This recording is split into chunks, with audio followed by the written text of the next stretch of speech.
ça, c'est... souvent, il y avait deux personnes qui faisaient... Ils rentraient en même temps. Je ne sais pas pourquoi, pour quelle raison, là. Puis... quand il cognait à la porte, là, il ouvrait, puis il disait « Bonjour la maître et la maîtresse et tout le monde de la maison. » Puis là, ben, le monsieur là, qui était là, la plupart du temps, c'était les messieurs, il apportait l'aumône, l'argent qu'il apportait. Mais il s'attardait pas. Quand il avait reçu... l'aumône, là, ben ça, ben c'était pour les démunis. La vie venait chez nous, parce qu'on restait dans espacé. Le rang où on restait, c'était espacé. Il y a des gens du village qui venaient, mais très peu. Fait qu'en général, c'était quasiment toujours des gens qui venaient du rang... Ils appelaient ça le rang des crêpes parce qu'il n'était pas asphalté. Ça faisait toujours des... Surtout que c'était vaseux, là. Fait qu'il passait ces rangs-là, c'est tout. Puis vu qu'on se connaissait beaucoup dans tous les rangs, alors on savait ce que la personne avait le plus besoin. Fait que c'est pour ça, des fois, c'était une courte pointe. D'autres fois, c'était... Ma mère, elle tricotait très vite, des collants pour les enfants, ou des mitaines, ou des choses comme ça, puis rarement des conserves.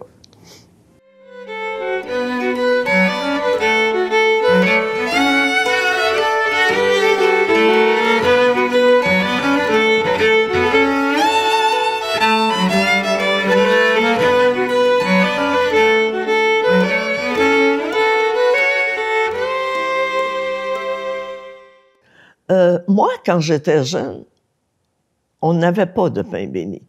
Ça, c'est arrivé dans l'église ici, là, je ne sais pas combien d'années, là.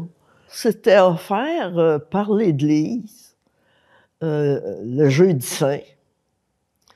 Il y en avait un par famille. Puis, ce pain-là, ben, il était distribué autant que possible dans la famille, autour de la table, là. Mais tout le monde avait son pain béni chez lui. Ça faisait partie de un peu ce que Jésus faisait le jeudi saint. Il avait partagé le pain. Ça se passait comme les mamans faisaient du pain à la maison. C'était facile d'en faire des plus petits, d'en apporter à l'église. Et puis, c'est un dimanche bien spécial. Le plus souvent, je crois que c'était à Pâques. Et puis, il y avait la bénédiction des pains sur l'heure de la prêtre montait en chair faire son sermon. Avant, il faisait la bénédiction des pains. Et c'est un rythme qui a été suivi quelques années, ce dont je me souviens.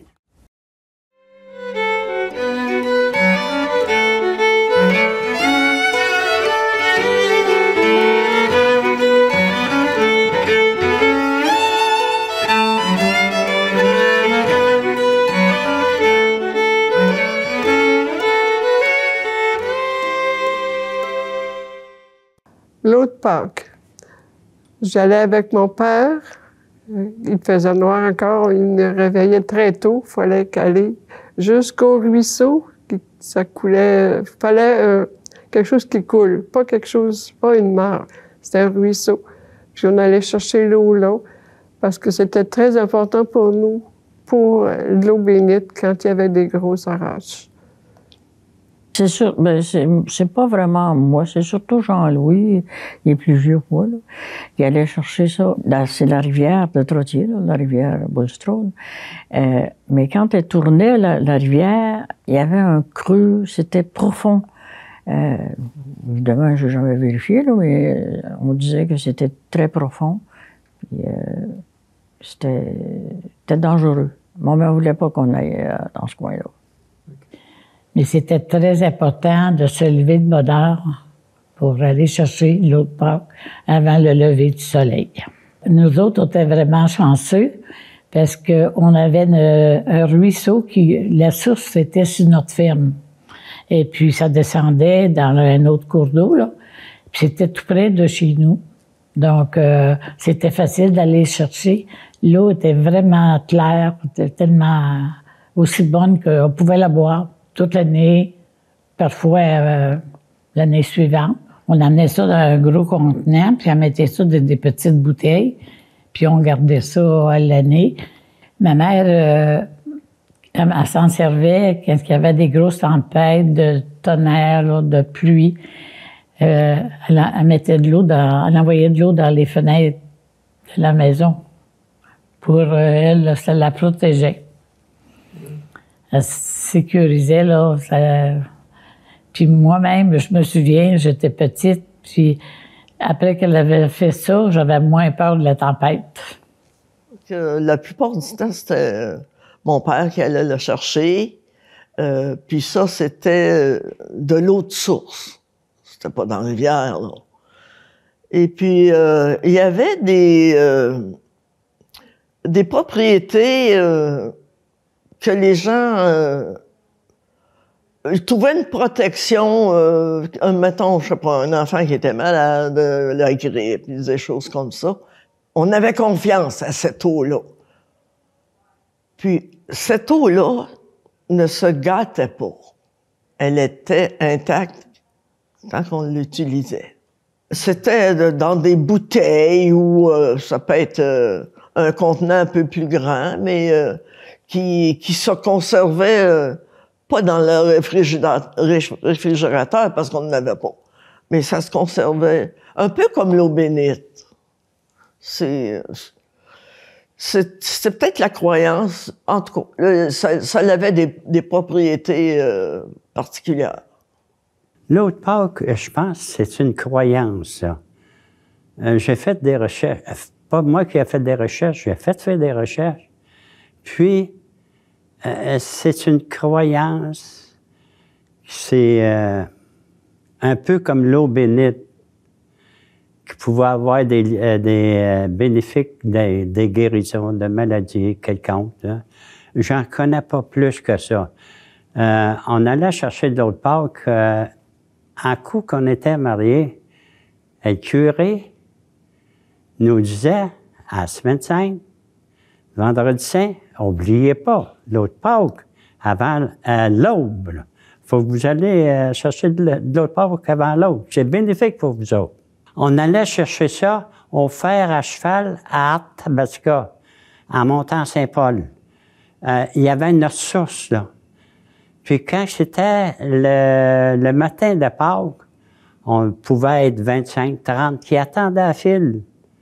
Il y avait un tuyau qui avait installé d'une fontaine qui sortait de la terre. Puis on allait chercher cela. On s'en amenait 2, 3 cruches. Puis, apparemment, c'était bénéfique. C'est un peu comme de l'eau bénite.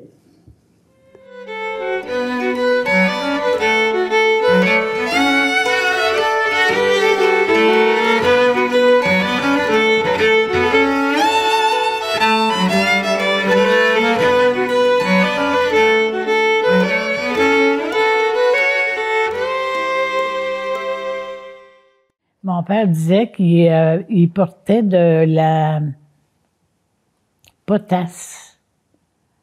C'était comme du bois qui avait été brûlé. Il mettait ça dans des poches, puis il s'en allait vers Québec avec ça, là. Et puis, des fois, il restait...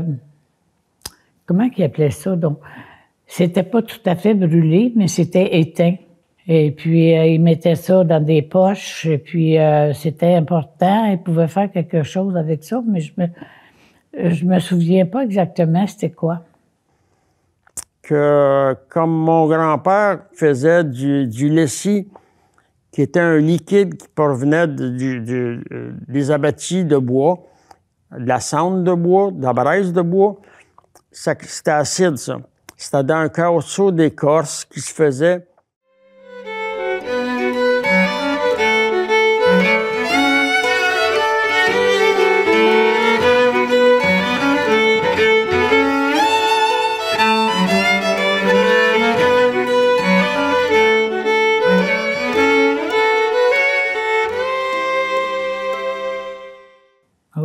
père, il me disait qu'il avait connu ça, là.